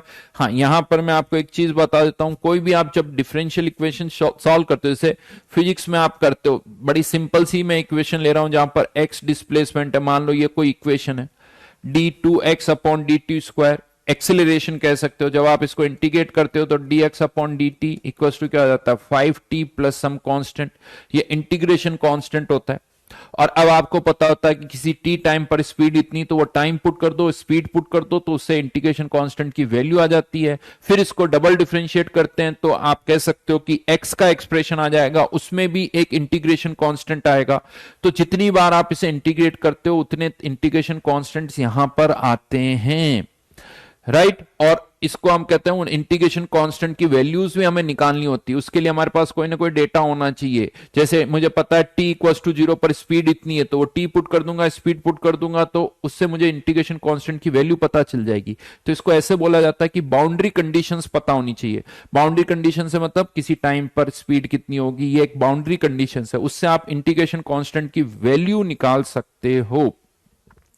तो यहां पर अब ये जो श्रोडिंगर इक्वेशन है, इस श्रोडिंगर इक्वेशन को सॉल्व किया गया, लेकिन कार्टेशियन कोऑर्डिनेट सिस्टम में नहीं किया गया, इसे स्फेरिकल कोऑर्डिनेट सिस्टम में सॉल्व किया गया। वो कैसे करते हैं हम उसकी डिटेल में नहीं जा रहे हैं, बट जब भी आप इसे सॉल्व करोगे तो फाइनली अब आपके पास एक एक्सप्रेशन आ जाएगा जाई का, PSI जाई, जो कि आप कह सकते हो कि क्योंकि एक्स वाई जेड 3 वेरिएबल है, तो या तो एक्स वाई जेड लिख सकते हो या आर थीटा और फाई। आर थीटा और फाई की टर्म्स में एक एक्सप्रेशन यहां पर आ जाएगा। लेकिन जब हम इसे इंटीग्रेट करते हैं तो देखिए इंटीग्रेट करने पर इंटीग्रेशन कांस्टेंट्स भी यहां पर आते हैं। तो ये जो एक्सप्रेशन होगा उसमें 3 इंटीग्रेशन कांस्टेंट्स भी आते हैं। इन 3 इंटीग्रेशन कांस्टेंट्स को हम किससे रिप्रेजेंट करते हैं, एन, एल और एम। आगे चल के इन्हीं इंटीग्रेशन कांस्टेंट्स को आप क्वांटम नंबर्स बोलते हो, बट राइट नाउ ये जो टर्म्स है वो कहां से, एन, एल, एम, ये इंटीग्रेशन कांस्टेंट्स है। जब आप इस श्रोडिंगर इक्वेशन को सॉल्व करते हो तो वहां पर इंटीग्रेट करते वक्त इंटीग्रेशन कांस्टेंट्स आते हैं। लेकिन नॉर्मली जो कांस्टेंट्स होते हैं उनकी कोई एक वैल्यू होती है, बट ये जो इंटीग्रेशन कांस्टेंट है जब हम इंटीग्रेट करते हैं तो इनकी कोई एक नहीं, बहुत सारी वैल्यूज निकल के आती है। अब वो बहुत सारी वैल्यूज कैसे निकल के आ सकती है, थोड़ा डाउट आता है। तो जैसे नॉर्मली मान लो मेरे पास एक एक्सप्रेशन है sine n pi plus x, ये एक एक्सप्रेशन ऐसे रेंडमली ले रहा हूं। अब मुझे ये मान लो एक एक्सप्रेशन, और मुझे पता है कि यार जब x 0 होता है तो y भी 0 होना चाहिए। लेकिन यहां पर x 0 होने पर y तभी 0 होगा जब ये वाली टर्म 0 होगी, और ये वाली टर्म कब 0 होगी, जब n की वैल्यू 1 2 3 कुछ भी हो सकता है। तो यहां से n की कोई एक वैल्यू नहीं निकल के आ रही, n की मल्टीपल वैल्यूज निकल के आ रही है कि n की वैल्यू 1 भी हो सकती, 2 भी हो सकती, 3 भी हो सकती है। तो जब इस श्रोडिंगर इक्वेशन को हम सॉल्व करते हैं तो ऑटोमेटिकली यहां पर इन इंटीग्रेशन कांस्टेंट की वैल्यूज निकल के आती, जो ऑलरेडी आपको पता है। इनऑर्गेनिक में आप पढ़ते हो कि n की वैल्यू 1 2 3 हो सकती है, l की वैल्यू जो है 0 से लेके n-1 तक होती है, और m की जो वैल्यू होती है -l से +l तक होती है इंक्लूडिंग 0, -l से +l इंक्लूडिंग 0। अगर इसके अलावा आप कुछ और वैल्यूज पुट करोगे तो हम देखते हैं कि वो श्रोडिंगर इक्वेशन सॉल्व ही नहीं हो पाती, उसके रियल सॉल्यूशंस नहीं आते हैं, इमेजिनरी सॉल्यूशंस आ जाते हैं। इसीलिए जब आपको इसको सॉल्व करना होता है तो यानी यही कुछ पॉसिबल वैल्यूज है जो आप यहां पर पुट कर सकते हो, राइट। और ये आप पढ़ते भी हो कि n की वैल्यू ये हो सकती है, l की वैल्यू, बट मैंने थोड़ा सा हिंट आपको दिया कि ये क्यों ऐसे होती है, ये श्रोडिंगर इक्वेशन को सॉल्व करते वक्त आती है। इसके अलावा अगर आपने कुछ और वैल्यू पुट कर दी कि n की वैल्यू 1 है और l की वैल्यू 5 पुट कर दी, तो इक्वेशन के कुछ रियल सॉल्यूशंस ही नहीं आएंगे। रियल सॉल्यूशंस इन्हीं कंडीशंस पर ही निकल के आते हैं, बाकी कंडीशंस पर कोई रियल सॉल्यूशन निकल के नहीं आता है। फर्दर यहां पर ये जो, इसको थोड़ा साइड में कर देता हूं मैं। बेटा सुनते जो, देखो कुछ कुछ डॉट्स कनेक्ट करने पड़ेंगे, कुछ चीजें आपको लगेगा कनेक्ट होगी, कुछ चीजें हो सकता नहीं कनेक्ट हो, बट उसको थोड़ा सुनते रहो। 100% क्लियर नहीं होगा, वो मैं आपको पहले भी बता चुका हूं, लेकिन कुछ पॉइंट्स जो है वो आप कनेक्ट कर पाओगे। और अब यहां पर एक और इंटरेस्टिंग फैक्ट क्या देखा गया कि देखो ये जो एक्सप्रेशन होगा ना आर थीटा और फाई का, ये बहुत बड़ा होगा। मैं अगर लिखना चाहूंगा तो ये बोर्ड में पूरी एक लाइन या उससे भी ज्यादा भर जाए। ये बहुत बड़ा एक्सप्रेशन होगा, इसमें आर की टर्म भी होगी, थीटा की टर्म भी होगी, फाई की टर्म भी होगी। मतलब आर की टर्म में आर स्क्वायर ई की पावर माइनस आर क्यूब ई की पावर माइनस आर स्क्वायर, कोई लीनियर इक्वेशन होगी, sign theta cos theta sine square theta 1 minus sine square theta. इस तरह से ये एक्सप्रेशन बहुत बड़े बड़े होंगे, छोटे छोटे एक्सप्रेशन नहीं होंगे। और उनके साथ में इसमें एन एल एम की भी वैल्यूज होगी। जैसे होता है ना, एक लाइन की इक्वेशन क्या लिखते हो, y equals to m x plus c, उसमें m भी टर्म होती है, c भी होता है भाई, m और c भी होता है। सर्कल की इक्वेशन लिखते हो तो उसमें बहुत सारी कांस्टेंट टर्म्स भी होती है। तो उसी तरह से यहां पर भी आप कह सकते हो कि बहुत सारी constant terms, n l m constant terms भी होगी, r थीटा और फाई की टर्म्स भी यहां पर होगी। हाँ, लेकिन एक इंटरेस्टिंग पार्ट क्या है कि इसमें हम देखते हैं कि जो r वाली टर्म्स होती है और थीटा और फाई वाली, तो एक एक्सप्रेशन ऐसा होता है जिसमें केवल आर की टर्म्स होती है, और एक एक्सप्रेशन ऐसा होता है जिसमें केवल थीटा और फाई की टर्म्स होती है। मतलब दोनों को आप अलग अलग कर सकते हो। तो एक्सप्रेशन जिसमें केवल आर की टर्म होती है उसे कहा जाता है radial part of wave function, radial part of wave function. और दूसरे पार्ट को कहा जाता है angular part of wave function.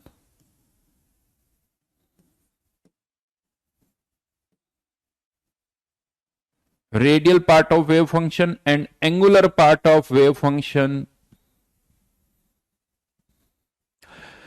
और इंटरेस्टिंग बात अगर मैं बताऊं तो ये जो रेडियल पार्ट होता है उसमें केवल दो ही कांस्टेंट्स आते हैं, मतलब दो ही क्वांटम नंबर्स आते हैं, एन और एल। और ये जो एंगुलर पार्ट होता है उसमें दो क्वांटम नंबर होते हैं, एल और एम। हाँ, आप कह सकते हो सर एक फोर्थ क्वांटम नंबर की तो आप कहीं बात ही नहीं कर रहे हो, तो अभी वो पिक्चर में नहीं आया। स्पिन क्वांटम नंबर वो बाद में आएगा, इनिशियली वो पिक्चर में था ही नहीं। इनिशियली केवल तीन क्वांटम नंबर्स ही थे, एन एल और एम।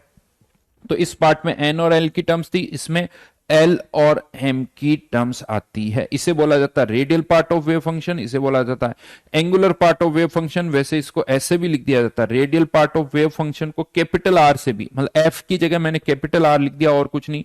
और इसको पता कभी कभी ऐसे भी लिख दिया जाता है, थीटा और फाई। ये रेडियल पार्ट और ये एंगुलर पार्ट। लिखने का तरीका एफ हटा के थोड़ा ऐसे लिख दो, थोड़ा डरावना बनाया जाता है। क्वांटम फिजिक्स में हर एक चीज को थोड़ा वैसे भी डरावना है और डरावना बना दिया जाता है। ये कुछ नहीं, स्माइली टाइप्स कह सकते हो आप, कुछ स्माइली टाइप्स है। ये angular part of wave function, ये radial part of wave function. अब यहां पर ये तो चलो जनरल इंफॉर्मेशन मैंने आपको बता दी। अब क्या करें, इसके आगे क्या है? तो अब जैसा मैंने आपसे कहा था कि एन एल एम की कोई भी रैंडम वैल्यू नहीं हो सकती, कुछ पर्टिकुलर वैल्यूज ही हो सकती। अब कोई भी जो वेव की इक्वेशन होती ना, वो एक क्या करती है, एक वेव को रिप्रेजेंट करती है। और एक वेव ही क्या है, यहां पर इलेक्ट्रॉन। जैसे यहां पर आप जब लिखते हो, ये एक वेव की इक्वेशन है। एक यहां पर अगर मैं वैल्यूज बदल दूं तो वेव की इक्वेशन बदल जाएगी, मतलब वेव बदल जाएगी। वेव की इक्वेशन बदल जाएगी मतलब वेव बदल जाएगी। तो उसी तरह से यहां पर अगर आप यहां पर एन एल एम में से किसी एक की भी वैल्यू बदल देते हो, किसी एक की भी वैल्यू बदल देते हो, तो वेव की इक्वेशन बदल जाएगी। क्योंकि ये क्या, वेव, जाई किसको रिप्रेजेंट कर रहा है, एक वेव को रिप्रेजेंट कर रहा है। तो जाई की वैल्यू, जाई का एक्सप्रेशन बदल गया, जाई का एक्सप्रेशन बदल गया मतलब वेव बदल गई, मतलब इलेक्ट्रॉन बदल गया। मतलब यहां पर ये हो गया कि एक set of n l m, इन तीनों का एक जो सेट है वो एक इलेक्ट्रॉन को रिप्रेजेंट कर रहा है।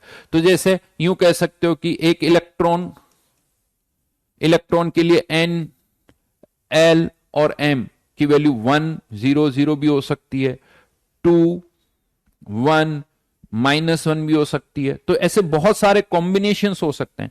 ये एक अलग इलेक्ट्रॉन है, ये एक अलग इलेक्ट्रॉन है, और ये पर्टिकुलर है, यानी इलेक्ट्रॉन्स को हम डिफाइन ऐसे ही करते हैं एनएलएम से कि यार ये एक एनएलएम, इस अगर एनएलएम की वैल्यू है तो ये एक अलग इलेक्ट्रॉन है, एनएलएम की वैल्यू अलग है तो ये एक अलग इलेक्ट्रॉन है। क्यों अलग है? क्योंकि उनका वेव फंक्शन जो है वो सब अलग अलग है। अब लेट से हमने क्या किया, मान लेते हैं कोई इलेक्ट्रॉन है जिसके लिए एन एल एम की वैल्यू पुट कर दी 100, ये पॉसिबल वैल्यूज है, वो हमने यहां पर पुट कर दी। तो अब हमारा जो जाई का एक्सप्रेशन होगा, अब हमारा जो जाई का एक्सप्रेशन होगा उसमें एन एल एम की वैल्यू तो मैं पुट कर ही चुका हूं, तो अब उसमें केवल आर थीटा और फाई की वैल्यूज रही होगी एक्सप्रेशन में, आर थीटा और फाई। अब सपोज करो आपने आर थीटा और फाई की भी कोई वैल्यू पुट कर दी, कि जो भी possible values r theta phi की वो भी पुट कर दी, तो क्या निकल के आ जाएगी? जाई की एक वैल्यू निकल के आ जाएगी कि जाई इतना है। क्वेश्चन आता है इससे क्या करें? ये जाई हमें क्या बता रहा है? ये जाई हमें बता रहा है एम्पलीट्यूड ऑफ वेव, मतलब इलेक्ट्रॉन एक वेव है तो उस पॉइंट पर उस वेव का एम्पलीट्यूड बता रहा है ये जाई। बट क्वेश्चन ये आता है इससे क्या किया जाए? तो यहां पर अब श्रोडिंगर ने क्या कहा? श्रोडिंगर ने कहा कि देखो ये जाई तो हमें कुछ नहीं बताता, ये जाई जो है हमें कुछ नहीं बताता, लेकिन अगर आप जाई से जाई स्क्वायर करोगे तो इस जाई स्क्वायर को बोला जाता है प्रोबेबिलिटी डेंसिटी। इस जाई स्क्वायर को बोला जाता है प्रोबेबिलिटी डेंसिटी। मतलब क्या है प्रोबेबिलिटी डेंसिटी का? मतलब probability of finding an electron per unit volume. Per unit volume electron के प्रेजेंट होने की प्रोबेबिलिटी। क्यों प्रोबेबिलिटी की टर्म्स में बात कर रहे हैं? क्योंकि हाइजेनबर्ग ने कही दिया था कि एग्जैक्ट पोजीशन तो बता ही नहीं सकते, तो अब हम ये तो बोल ही नहीं सकते कि इलेक्ट्रॉन यहां होगा, यहां होगा, यहां होगा, ऐसा तो हम कुछ कह ही नहीं सकते। तो बातें अब केवल प्रोबेबिलिटी की टर्म्स में ही होगी कि भाई प्रोबेबिलिटी इतनी, चांसेस इतना, होगा या नहीं होगा वो हम नहीं कह सकते। तो प्रोबेबिलिटी डेंसिटी जाई स्क्वायर हमें क्या बताएगा? Probability density. अगेन क्वेश्चन आता है सर ये कैसे आया, ये कैसे पता चला? ये कहीं से नहीं पता चला, ये सब प्रेडिक्शन हो रहा है, सब प्रेडिक्शन है। और ये थॉट कहां से आया श्रोडिंगर को? तो जो इलेक्ट्रोमैग्नेटिक थ्योरी है मैक्सवेल ने जो दी थी, उस मैक्सवेल की इलेक्ट्रोमैग्नेटिक थ्योरी में हम कहते हैं कि लाइट की जो इंटेंसिटी होती है, लाइट की जो ब्राइटनेस होती है, वो उसके एम्पलीट्यूड के स्क्वायर के डायरेक्टली प्रोपोर्शनल होती है, एम्पलीट्यूड के स्क्वायर के। तो वो इंटेंसिटी, तो उसी तरह से यहां पर भी एम्पलीट्यूड का स्क्वायर कर दिया, जिससे हम क्या कर रहे हैं? प्रोबेबिलिटी, प्रोबेबिलिटी हम बोल रहे हैं। देखो ये सब आप सोचो, आपको लग रहा है सर ये क्या तुक्के लगा रहे हैं? बेटा तुम भी लगा दो ऐसे तुक्के, ये तुक्के ऐसे नहीं लगते। ये तुक्के लगा के इनके एंड रिजल्ट जो है वो एक्सपेरिमेंटल रिजल्ट से मैच कर रहे हैं, एंड रिजल्ट्स एक्सपेरिमेंटल रिजल्ट से मैच कर रहे हैं। तुम्हें वो तुक्के लगाना आना चाहिए, तुम भी तुक्के लगा के आंसर लेके आ जाओ, मार्क्स मिलेंगे क्यों नहीं मिलेंगे? जेई में करना क्या, आंसर चाहिए, लगा दो कोई से भी तुक्का, तुम्हें अगर इतना ही आसान लग रहा है तो उन्होंने लगाए तुक्के, तो आप तुक्के बोल दो, कुछ भी बोल दो, बट ऐसे नहीं है कि कुछ भी हवा में बातें, बहुत कुछ उन्होंने दिमाग लगाया, कनेक्ट करने की कोशिश की है। देखो हमें किसी न किसी सॉल्यूशन तक पहुंचना है। अब प्रॉब्लम यह कि माइक्रोस्कोपिक लेवल पर तो हमें कुछ दिखता ही नहीं है, तो अब हाथ पैर मारे जाते, कुछ ना कुछ तो हम करें, कुछ ना कुछ सब हम करते हैं तो कुछ अच्छी चीजें निकल के वहां से आती है। तो जाई square probability of finding an electron per unit volume, या इसे हम कहते हैं प्रोबेबिलिटी डेंसिटी। लेकिन हाँ प्रोबेबिलिटी निकालनी है तो अब क्या करेंगे? प्रोबेबिलिटी निकालनी है तो क्या करोगे? जाई स्क्वायर को डीवी से मल्टीप्लाई करें, क्योंकि ये पर यूनिट वॉल्यूम है तो इसको डीवी से मल्टीप्लाई कर दिया, और चाहो तो इसको इंटीग्रेट भी कर सकते हो, तो क्या पता चल जाएगा? प्रोबेबिलिटी, यानी ध्यान रखना प्रोबेबिलिटी क्या होती है? जाई स्क्वायर इंटू डीवी। तो अब आप क्या कर सकते हो? देखो एक पॉइंट का तो कोई मतलब नहीं होता, तो अब हम क्या करेंगे? सुनना अब इसी चीज को। अब मैं ऑर्बिटल्स क्या होते हैं उस पर आ रहा हूं, ऑर्बिटल्स क्या होते हैं मैं उस पर आ रहा हूं। तो अब हमने क्या किया, मान लीजिए एक इलेक्ट्रॉन है, जिस एक इलेक्ट्रॉन मतलब उसके कोऑर्डिनेट्स क्या हो गए? N1 L0। एक सेकेंड।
हाँ जी,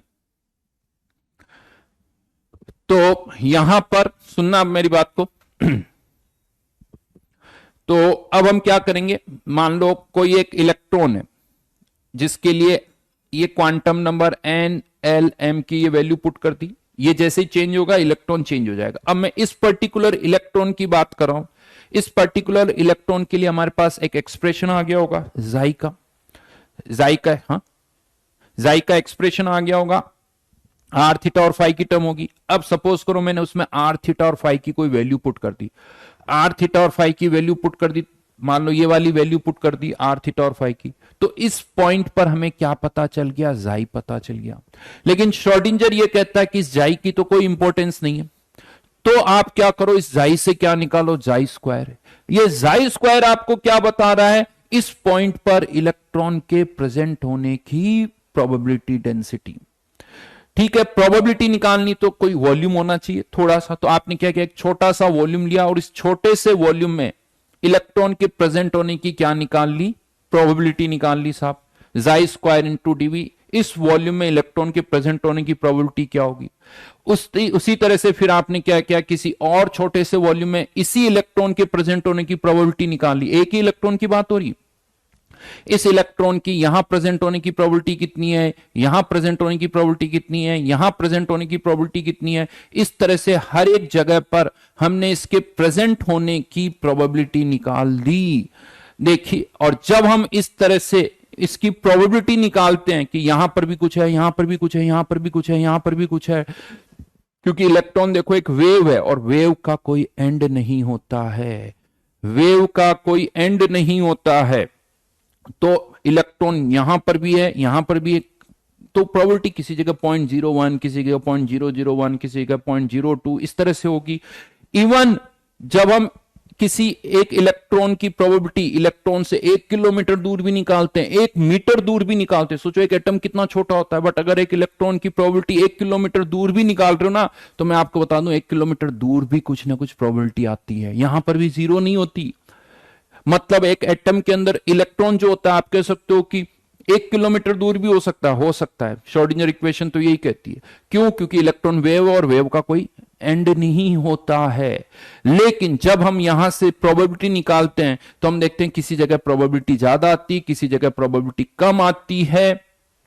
तो यहां पर क्या किया गया, उन छोटे छोटे वॉल्यूम्स को कंसिडर किया गया जहां पर इलेक्ट्रॉन के प्रेजेंट होने की प्रोबेबिलिटी डेंसिटी ज्यादा है, उनको कंसिडर किया गया और उनकी प्रोबेबिलिटी को ऐड करते गए कि अच्छा इस पर इतनी है, इसको इस पर इतनी ऐड कर लो, फिर इसके साथ ऐड कर लो, फिर इसके साथ ऐड कर लो, फिर इसके साथ ऐड कर लो, इस तरह से ऐड करते गए। और जैसे ही हमने देखा कि टोटल प्रोबेबिलिटी 90% के आसपास हो गई, नियरली 90% के आसपास हो गई, तो हमने ये कह दिया कि यार देखो ये जो इलेक्ट्रॉन है ना, सिंस इस वॉल्यूम में इलेक्ट्रॉन के प्रेजेंट होने की टोटल प्रोबेबिलिटी कितनी आ गई, 90%। दो इसके बाहर भी इलेक्ट्रॉन के प्रेजेंट होने की प्रोबेबिलिटी नियर बाई 10% है, लेकिन बाहर तो पूरा यूनिवर्स है, बाहर तो पूरा यूनिवर्स है। तो हम ये कहते हैं कि यार यहां पर 90% के आसपास प्रोबेबिलिटी आ गई, तो इलेक्ट्रॉन इसी वॉल्यूम में कहीं प्रेजेंट होगा, and this volume is known as orbital.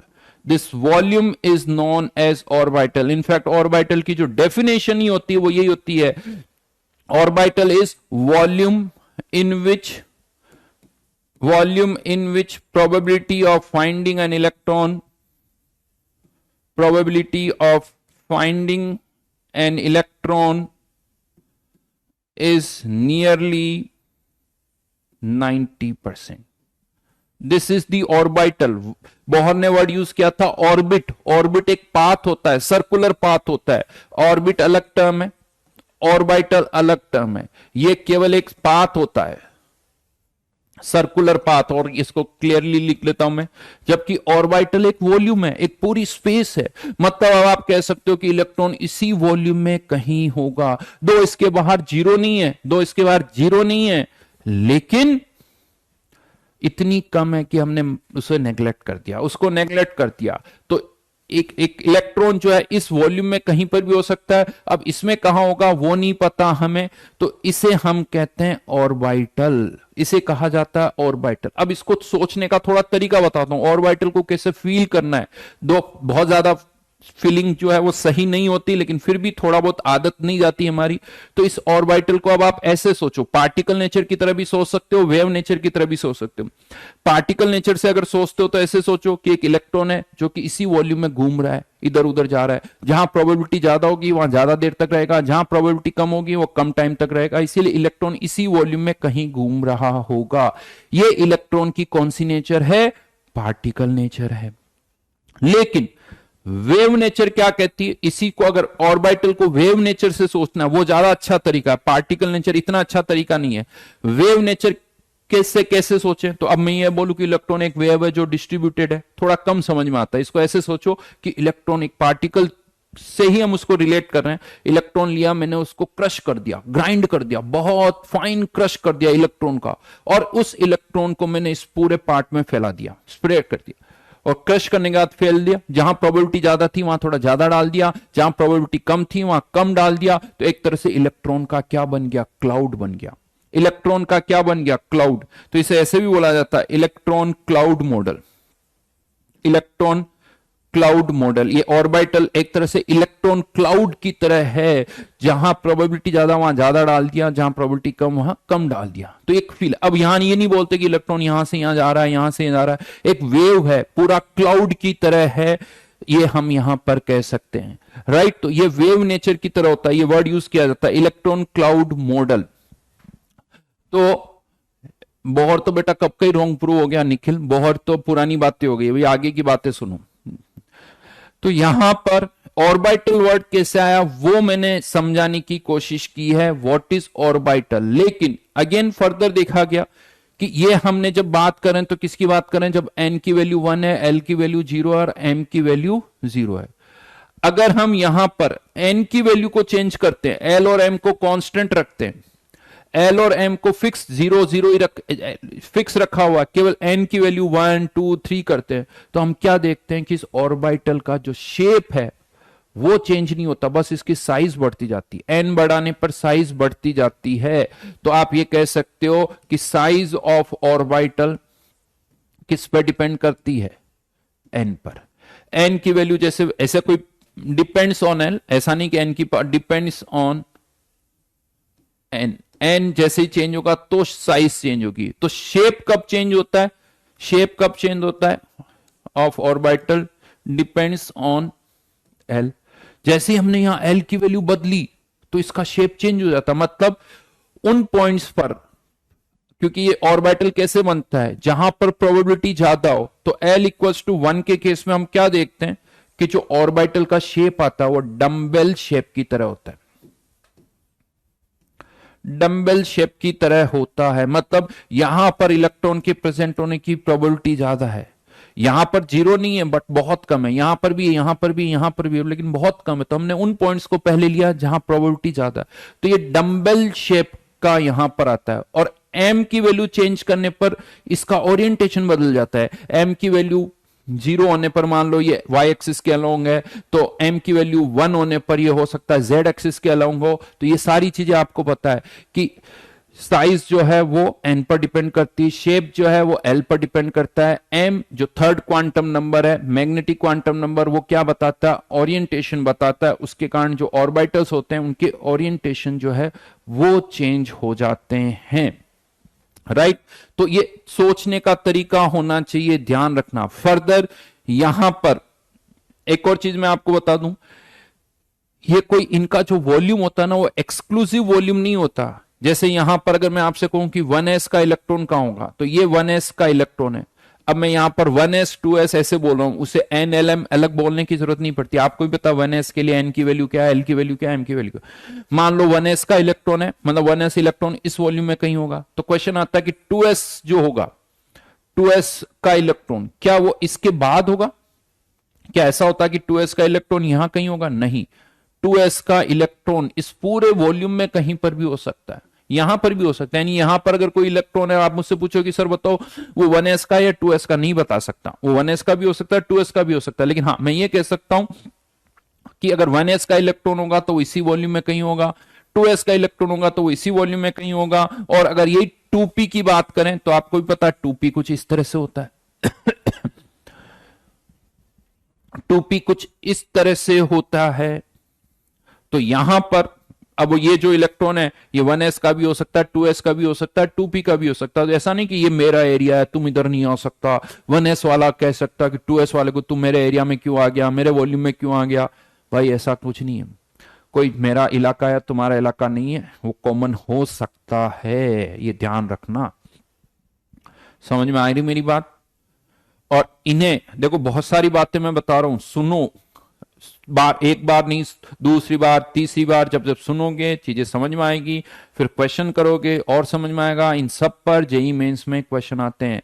बहुत सारी बातें मैं आपको बताऊंगा जो आप जेई मेंस में जाके देख लेना, साफ साफ दिखेगा अरे सर यही तो क्वेश्चन, यही तो आ रहा है। तो जो मैं बोल रहा हूं, मेरा टारगेट ये है कि जो पिछले जितने भी सालों में जेई में क्वेश्चन आए वो सारे सॉल्व हो, और भी कुछ उससे रिलेटेड क्वेश्चन भी अगर बनते तो वो सारे सॉल्व हो जाएंगे।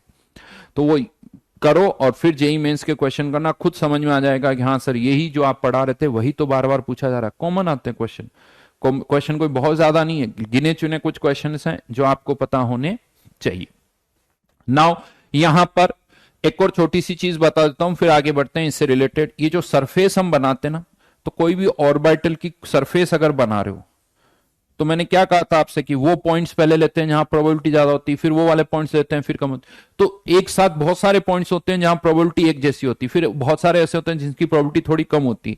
तो सबसे लास्ट में हमने इन सारे पॉइंट्स को लिया है, ये कह सकते हो इन सब पर प्रोबेबिलिटी एक जैसी है, तो इससे बोला जाता है boundary surface diagram. Boundary surface diagram. और इसका मतलब यह हुआ कि इसकी बाउंड्री पर प्रोबेबिलिटी सेम है। अगर ये p ऑर्बिटल है तो यहां जितनी प्रोबेबिलिटी यहां पर भी उतनी, यहां पर भी उतनी, यहां पर भी उतनी। एक s ऑर्बिटल में कह सकते हो कि जो सरफेस है इन सब पर जाई स्क्वायर की वैल्यू सेम होगी, इन सब पर जाई स्क्वायर की वैल्यू सेम होगी, सरफेस पर जाई स्क्वायर की वैल्यू सेम होगी, सेम जाई स्क्वायर। ये दो पॉइंट्स हैं, जाई स्क्वायर सेम।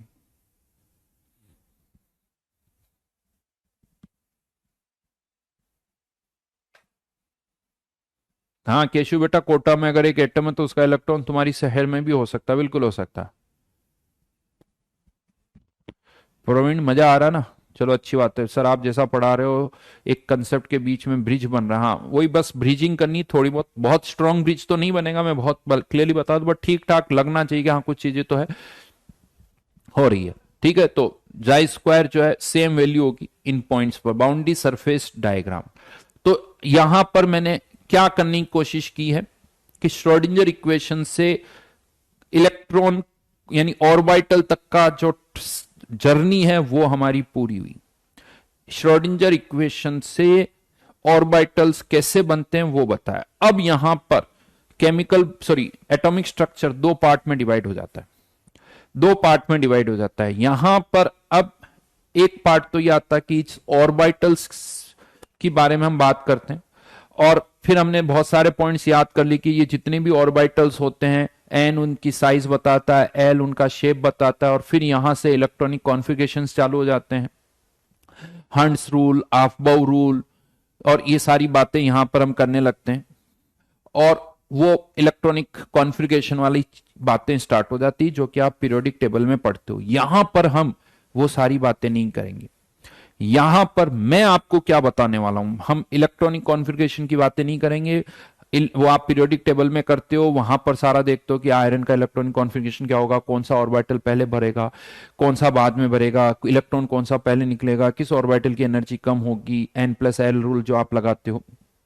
हम यहां पर क्या करने वाले हैं वो मैं आपको बता रहा हूं। तो अब यहां पर हमने क्या देखा कि एक ऑर्बिटल अगर है तो सभी पॉइंट्स पर तो उसके प्रेजेंट होने की प्रोबेबिलिटी बराबर नहीं है, किसी एक पॉइंट पर ज्यादा होगी, किसी एक पॉइंट पर कम होगी। तो क्वेश्चन ये आता है कि लेट से ये कुछ पॉइंट्स है P1 P2 P3, क्या इन पॉइंट्स पर इलेक्ट्रॉन के प्रेजेंट होने की प्रोबेबिलिटी इक्वल है, या इंक्रीज हो रही है या डिक्रीज हो रही है। और भी पॉइंट्स ले सकते हो, यहां पर कोई पॉइंट ले सकते हो P4, यहां कोई पॉइंट ले सकते हो P5, यहां कोई पॉइंट ले सकते हैं हम P6। तो अब हमें किसी ऑर्बिटल के अंदर बताना है कि न्यूक्लियस से दूर जाने पर प्रोबेबिलिटी बढ़ रही है या प्रोबेबिलिटी कम हो रही है, ये अब हमें बताना है। समझ में आ रही मेरी बात? तो ये चीज अब हमें देखनी है। वो अभी क्या होगा वो आगे आएगा बेटा, बट पहले क्या करना है वो आपको पता होना चाहिए कि एक ऑर्बिटल के अंदर, अब वो चाहे एस ऑर्बिटल भी हो सकता है, पी ऑर्बिटल भी हो सकता है, डी ऑर्बिटल भी हो सकता है, तो इनमें हमें यह बताना है कि इलेक्ट्रॉन के प्रेजेंट होने की प्रोबेबिलिटी बढ़ेगी या कम होगी।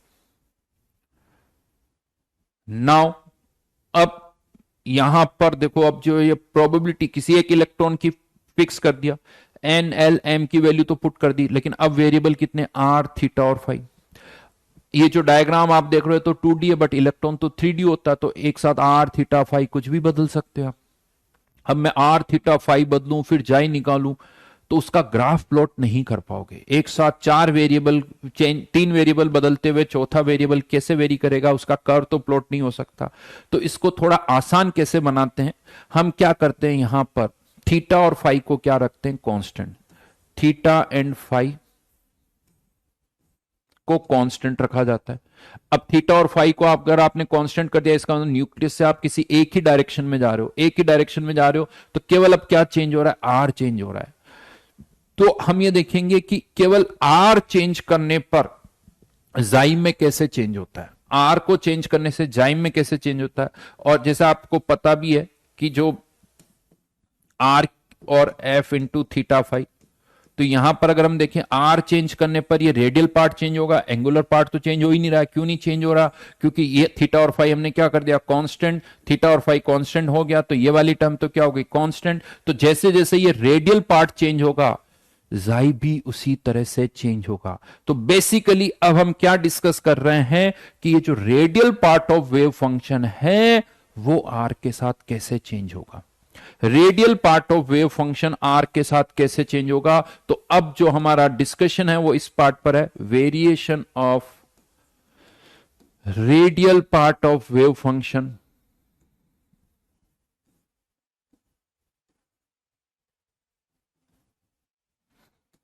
विथ स्मॉल आर, यानी ब्रैकेट में मैं कुछ ऐसे लिख सकता हूं,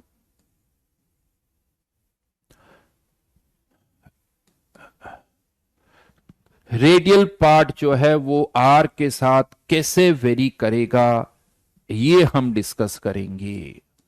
समझ में आया? पहले क्लियरिटी आनी चाहिए कि क्या हम डिस्कस करने वाले हैं। सचिन बेटा, कॉन्साइड क्लाउड में प्रोबेबिलिटी हम एक दो इलेक्ट्रॉन की प्रोबेबिलिटी की बात ही नहीं कर रहे, हम केवल एक इलेक्ट्रॉन की बात ही कर रहे हैं। ये थोड़ी कि 3 इलेक्ट्रॉन की प्रोबेबिलिटी नहीं निकालो, तुम एक इलेक्ट्रॉन की प्रोबेबिलिटी बताओ तो इस इलेक्ट्रॉन की प्रोबेबिलिटी क्या है, दैट्स इट। किसी और की क्या है, दैट्स इट। तो 5 इलेक्ट्रॉन की अलग अलग इलेक्ट्रॉन की प्रोबेबिलिटी ऐड करने का कोई मतलब नहीं है।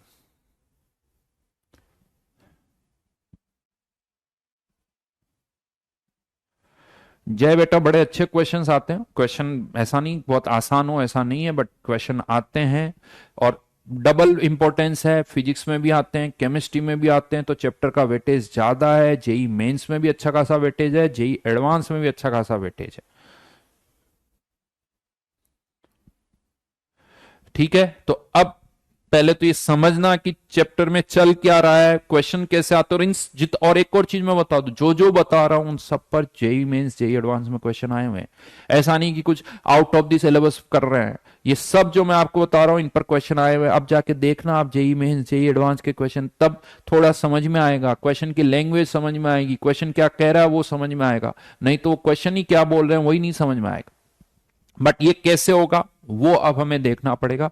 बट आज तो अब इतना टाइम नहीं बचा, तो ये नेक्स्ट क्लास में ही हम करेंगे, कल की क्लास में हम करेंगे। वैसे थोड़ा मुझे लगता है कि हाँ, कल की क्लास में कोशिश करेंगे खत्म करने की, हो जाए, मेरे हिसाब हो जाना चाहिए वैसे एक ही क्लास में, नहीं तो एक क्लास और लग जाएगी, कोई टेंशन नहीं है, और इसको कंप्लीट कर लेंगे।